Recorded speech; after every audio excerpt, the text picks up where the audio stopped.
샬롬 샬롬 샬롬. 하나님 사랑합니다. 여러분 주 안에서 사랑합니다. 잠언 16장 1절에서 9절 야훼께 맡기라 이런 제목으로 함께 은혜를 나눕니다.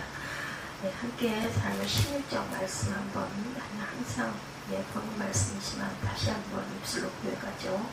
마음의 경영은 사람에게 있어도 말의 응답은 야훼께로부터 나오느니라.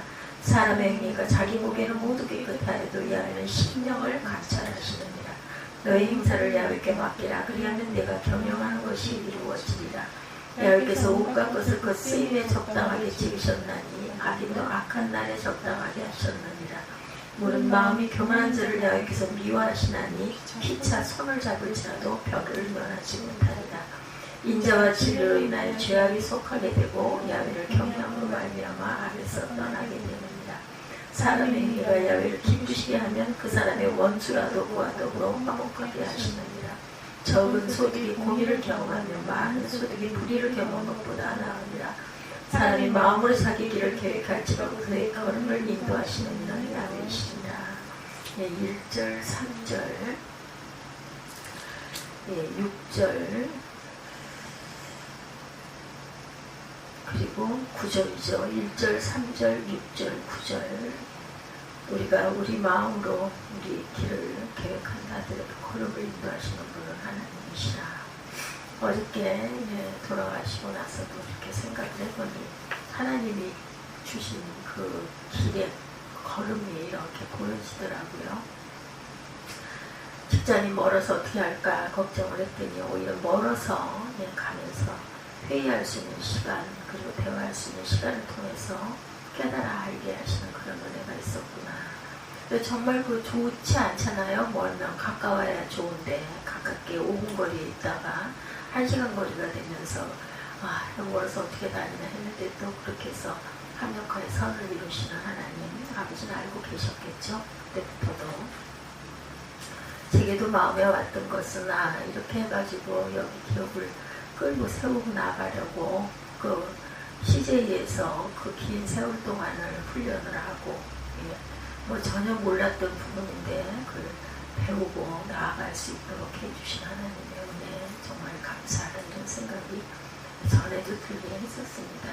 우리의 인생 여러분이 계획했던 것처럼 본인의 인생은 잘 진행되고 있는지 그림이 있어요. 하나님께서는 그것을 바라보고 계시고 근데 물론 변수는 있습니다. 본인이 순종하지 않고 온전한 길로 잘 가지 않으면 엄청나게 고난을 당하면서 돌고 요나처럼 도망가도 결국은 붙들려서 오게 되죠. 어떤 분은 인생의 계획을 세우고 그 계획대로 일이 진행되는 것을 경험했을 것이고 대부분의 경우 인생은 우리의 계획대로 되지 않기도 하죠. 조금 바꿔서 생각을 해보면 이 세상에 소위 말하는 파워 엘리트 일부 세상의 권력자들의 생각대로 움직이는 것 같은가 때로는 그렇게 보이기도 하지만 그러나 세상 일도 사람의 뜻대로 되는 경우는 정말 드뭅니다. 이런 가운데 신앙을 가진 분들은 우리 인생뿐만 아니라 세상 일은 모두 하나님의 뜻대로 하나님의 손 안에 있다 이런 고백이 되게 되죠. 하나님이 우리 인생과 세상을 주관하신다는 뜻입니다. 오늘 우리가 살펴볼 잠언 그런 믿음의 고백을 분명하게 표현하고 있어요. 우리 인생과 세상을 주관하시는 하나님 앞에서 우리가 본문을 통해서 어떻게 살아야 하는지 배우고 또한 실천할 수 있기를 주님의 이름으로 축복합니다. 1절에 우리에게 너무 잘 알려져 있는 말씀이죠.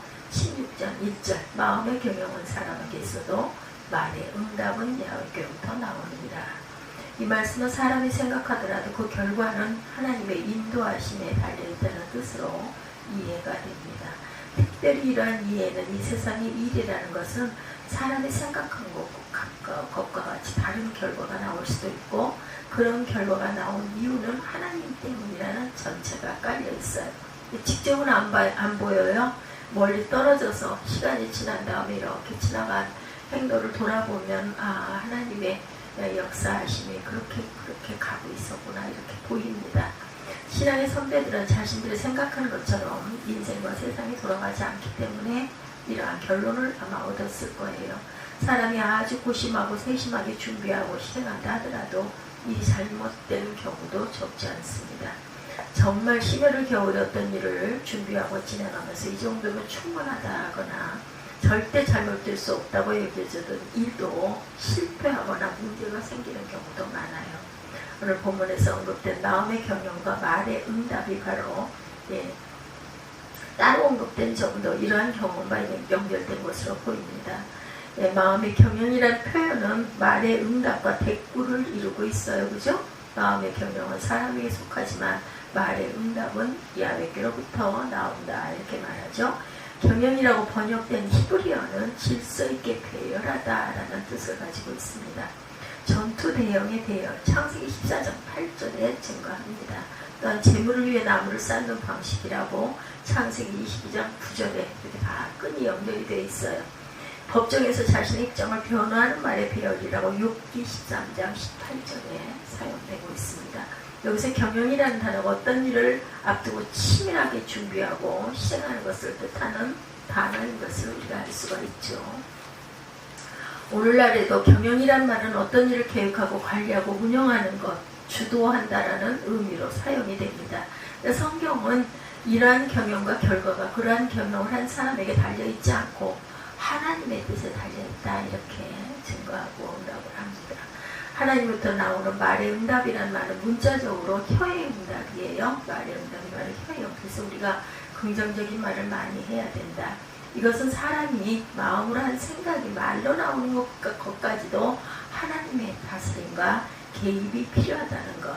다시 말하면 사람이 마음속으로 생각하고 계획을 세우지만 그 생각과 계획을 가장 적절하고 효과적인 말로 표현할 수 있는 능력은 야훼 하나님이 주신다라는 거예요. 그러니까 긍정적인 사람이냐 부정적인 사람이냐 이렇게 우리가 평가하지 않아요. 그런 것처럼 우리가 항상 주님의 말씀 긍정적으로 응답으로 항상 여기면서 잘 안 되더라도 이것도 잘 되게 하시려고 이걸 거치고 간다. 이런 희망과 소망을 품고 임해야 된다.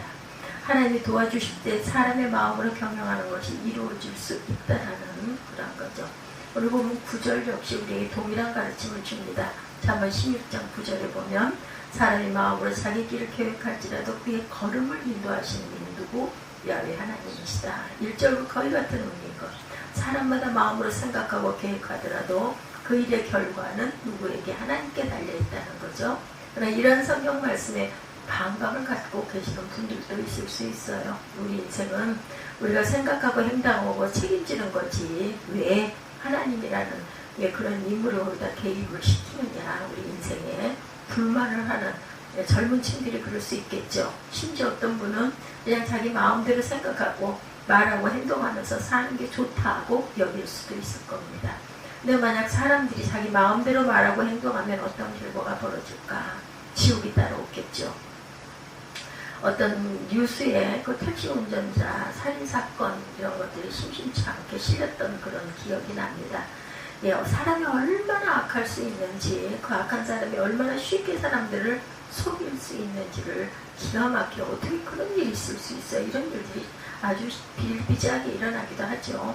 CCTV 영상을 보면 어른 앞에서 얼굴을 돌려 술을 마시며 예의 바르게 행동하는 것을 확인할 수가 있는데 멀쩡하게 생기고 예의 바른 사람이 살인마라는 사실을 사람들이 믿을 수도 없어요. 어떻게 저런 사람이 그랬을까 이런 생각 들죠. 이런 가운데 2절은 사람의 행위가 흠이 없고 깨끗하게 보이더라도 하나님은 어디를 심령을 감찰하신다. 이렇게 말하죠. 사람은 어떤 사람의 행위 겉으로 드러난 행동만 보지만 하나님은 속마음을 중심을 꿰뚫어 본다. 우리 가끔 그럴 때 있잖아요. 저 사람 겉으로 보기에는 정말 예의 바르고 아주 사람 좋아 보이는데 사실은 저런 이런 면이 있대. 그거 알고는 우리가 어떻게 그럴 수 있어? 이럴 때 있어요. 그죠? 그래서 겉과 속마음이 이렇게 다를 경우도 있다는 것. 열길 물속을 알아도 한길 사람 속을 알 수 없다는 말 또한 있습니다. 이런 사람들 정말 경계해야 되는데 나는 과연 그런 이중적인 면은 없나 한 번씩 돌아보게 됩니다. 무엇보다 이 말은 사람이 자기 속마음을 감추기도 하고 꾸미기도 하는 존재라는 경험을 바탕으로 한 격언이에요. 사람들에게 속다 보니까 사람의 마음을 알 수 없다. 열길 물속을 알아도 한길 짧은 우리의 키가 얼마나 되겠어요. 그 속을 알 수 없다는 거죠. 이런 가운데 성경은 야훼 하나님은 사람의 심정, 마음을 감찰하심을 알려줍니다. 이런 말씀은 그 사람이 그 말을 하고 행동을 하는 진짜 이유 속마음을 하나님은 잘 알고 계시다는 뜻이죠. 사람이 하나님을 두려워한다면 함부로 생각할 수도 없고 행동할 수도 없을 것이다. 이런 말씀을 들으면 하나님이 나의 마음을 들여다보시는 것을 두려워하고 움츠러들 수도 있는데 아무것도 마음 먹지 않고 생각하지 않는 것이 좋다고 여기는 것. 그러나 하나님은 우리가 그렇게 살기를 바라시지 않습니다. 7절에 오히려 우리는 사람의 심령을 감찰하신 하나님을 기쁘시게 하는 삶을 살아야 한다. 이렇게 말씀하고 있어요. 그렇죠? 네, 7절. 사람의 행위를 야훼를 기쁘시게 하면 그 사람의 원수라도 그와 더불어 화목하게 된다. 이런 기적도 일어나죠. 절대로 그 사람 뭐 상대 안 할 거야. 그런데 나중에 보면 친구가 되는 경우도 있기는 합니다. 우리 사람의 심령을 감찰하신 하나님을 기쁘시게 하는 삶을 살아야 한다는 것, 그런 사실이 일깨워집니다. 제가 늘 적과의 동침이라는 얘기를 약간 코믹하게 얘기를 하긴 하지만 결과적으로 보면 그런 경우가 너무나 많다. 사람의 행위가 하나님을 기쁘시게 하면 하나님의 원수라도 화목하게 한다. 이런 말씀은 하나님이 보실 때 그 사람의 심령, 마음을 꿰뚫어지지 않고 하나님의 마음에 쏙 드는 올바른 행위를 하는 경우에 하나님이 그 사람에게 어떤 복을 내리시는지를 분명하게 보여줍니다. 사람이 살아가면서 가장 바라는 점, 사람마다 다르겠지만 첫째 되는 소원은 원수가 없어지는 것. 원수 있어서는 안 돼요. 내가 불편하죠. 아주 마음이 뭐가 하나 칭한 것처럼 걸려있는 것 같기 때문에 그런 사람과의 관계는 그냥 해결이 돼야 마음이 편합니다. 사람들은 그 원수만 없어지면 평안하고 즐겁고 기쁜 삶을 살 수 있다고 생각하지만 이런 생각 밑바닥에는 무엇이 깔려있을까? 내가 잘못하고 불안하고 문제가 생기는 것은 모두 저 원수 때문이다. 이런 판단이 깔려있기 때문인데 그러나 원수가 진짜 없어져야 모든 게 잘 되고 평안하고 문제도 해결된다는 생각, 원수가 없어지기를 바라는 것은 그 상대가 죽는 것을 뜻합니다. 근데 하나님은 사람이 원하는 것처럼 그렇게 쉽게 원수를 죽여 없애지 않으세요. 오히려 사람이 그 원수와도 화해하게 하셔서 이전에 적이 동지가 되게 하고 하나가 되게 하시는 하나님이시다. 이 말씀을 반대로 생각해보면 내 주변에 원수가 많다는 것은 어찌 보면 내 행위가 야훼 하나님을 기쁘시게 하지 못했다는 뜻일 수도 있다는 것을 깨닫게 됩니다. 우리나라 정치도 어때요? 전부 설천지 원수 같아요. 어떻게 보면 이런 정치인들에게 오늘 본문의 7절의 말씀이 정말 필요한 말씀이에요. 하지만 사실 이 말씀은 무엇보다 우리 자신에게 필요합니다. 우리가 2025년을 새롭게 시작하고 내 행위가 하나님을 기쁘시게 했는지, 내 주변에 원수처럼 여겨지며 지내는 사람은 없었는지 한번 돌아보죠. 만약 주위에 원수가 있다면 그 원수와도 화목하게 하실 수 있는 하나님의 능력을 믿고 하나님이 기뻐하시는 삶을 살아내시기 바랍니다. 의외로 믿음을 가진 우리는 원수를 만들기 쉬워요. 어떻게 보면.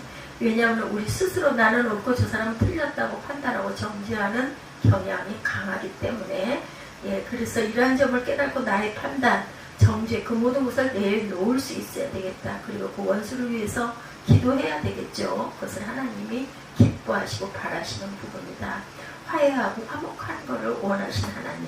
우리가 죄인 되어 하나님과 원수 되었을 때 우리를 하나님과 화해시키신 분이 누구예요? 예수 그리스도시죠. 자신의 몸을 들여서. 그러면 그리스도를 믿는다고 하는 우리 그리스도인들이 세상 사람들처럼 원수를 죽여 없애려고 해서는 안 되겠다. 원수를 위해서 오히려 기도해 주어야 되겠죠. 정말 어려운 일이지만 예수님이 말씀하신 것처럼 원수까지도 사랑할 수 있어야겠다. 야훼 하나님을 기쁘시게 하여서 원수와도 화목하게 하시는 은혜가 2025년 저와 여러분에게 어떤 것도 뛰어넘을 수 있는 그러한 긍휼과 사랑으로 그를 위해서 기도하십시다. 그렇다면 야훼 하나님을 기쁘시게 하는 행위는 어떤 것일까? 3절에 나와 있죠. 잠언 16장 3절. 너희 행사를 야훼께 맡기라. 그러면 내가 경영하는 것이 이루어지리라. 뭐까지 것 사랑하지. 왜냐하면 내 경영이 이루어진다면 그죠? 거꾸로 바꿔서 공부할 때 끊임없이 들었던 말, 주체적이 되라, 주인의식을 가지라 하는 것입니다. 주체적이어야 한다는 말은 객체, 물건처럼 가만히 있거나 수동적으로 움직이지 말고 능동적으로 행동에서 주인공이 되라는 뜻으로 이해가 됩니다. 주인의식이라는 말 역시 종처럼 시키는 대로 하거나 책임을 회피하지 말고 책임감을 가지고 무슨 일을 주도적으로 하라는 의미가 되죠. 이런 말을 듣고 가르침을 받은 사람들은 사람이 생각하는 대로는 안 된다, 치밀하게 계획해도 안 된다는 자문의 말씀을 이해하지 못하고 받아들이지도 못하죠. 그러나 여기서 우리가 생각할 것, 사람이 주체적으로 생각하고 행동한다고 주인의식을 가지고 있다고 모든 일이 다 마음대로 잘 되는 것만은 아니에요. 오히려 그래서 문제가 발생하기도 합니다.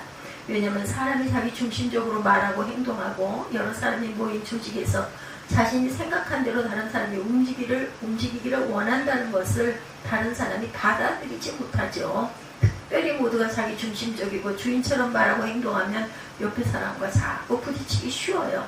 왜냐면 그 사람도 자기 생각이 있고 자존심이 있기 때문에. 그래서 우리 인생도 그렇고 세상 일도 사람 생각대로 안 되는 거라는 거.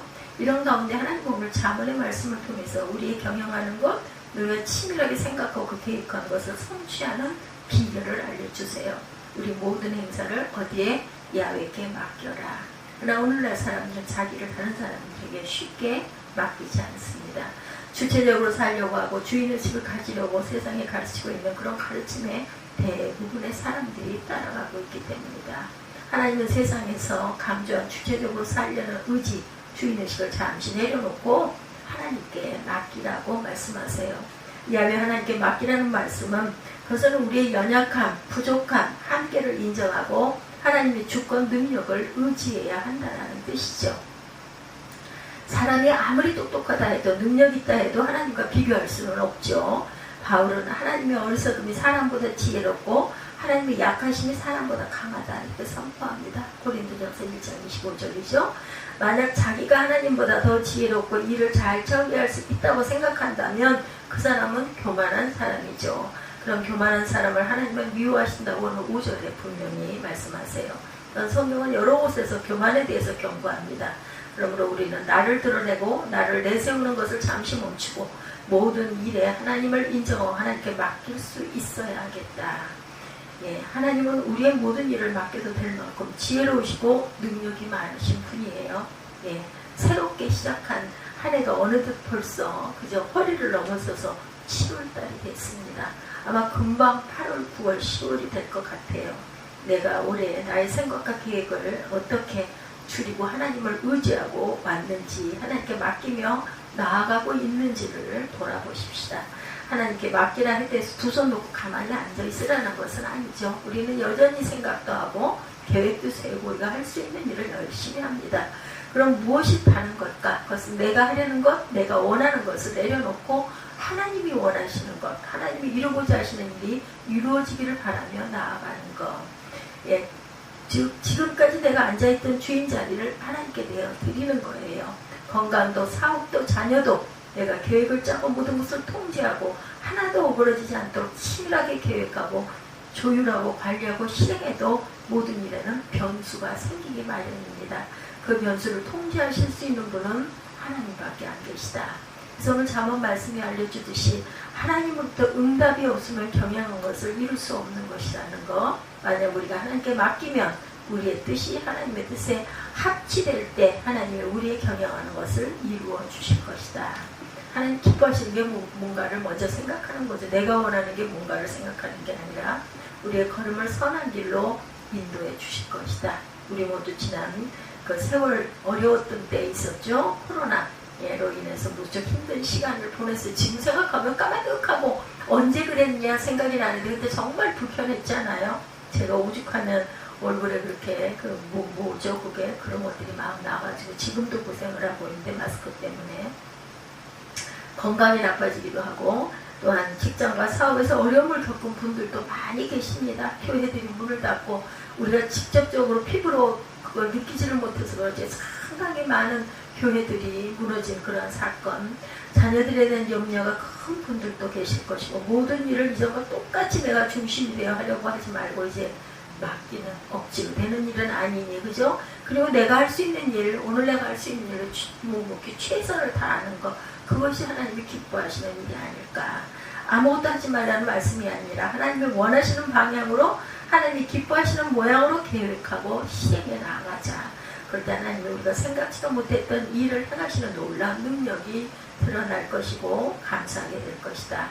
우리가 하려 하는 일들이 있을 거예요. 아직도 남은 아직 하나도 무슨 한 해가 벌써야 이렇게 생각이 날 정도로 특별히 뭐 달라진 것도 없이 그냥 연결되고 가고 있는 부분들이 많을 겁니다.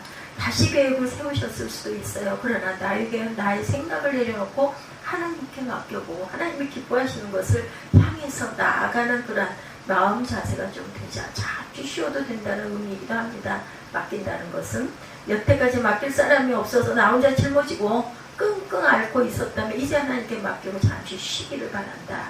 지치고 상한 마음, 다른 사람과 부딪히며 받은 스트레스, 직장생활, 사업 경영을 하면서 겪는 어려움, 건강을 염려했던 것, 자녀에 대한 불만 등 우리가 지고 있던 그 무거운 짐을 하나님께 맡겨보십시다. 사실 그 모든 것을 내가 진다고 내가 한다고 해결되는 것도 아니에요. 나 말고 할 수 있는 사람이 없다고 또한 생각할 필요도 없다. 오해할 수 있는 말이지만 사실이죠. 하나님이 도우셔야 한다는 것. 2025년 이제 하반기를 가고 있습니다. 저와 여러분의 모든 것을 하나님께 한번 맡겨보십시다. 건강, 학업, 직장과 사업, 자녀 하나님이 다스리시고 돌보시고 인도해 주신다는 것을 경험할 수 있을 것이다. 내가 일을 하지 않으면 하나님이 그때부터 일하신다는 그런 이야기 있죠. 주인공이 되라고 하시며 압박하는 세상 가운데 오히려 하나님께 여러분의 자리를 내어드려서 모든 것을 하나님께 맡겨 하나님이 약속하신 복을 누리는 저와 여러분들 평강의 복을 누리시고 쉼을 누리는 남은 시간들이 되시기를 주님의 이름으로 축복합니다.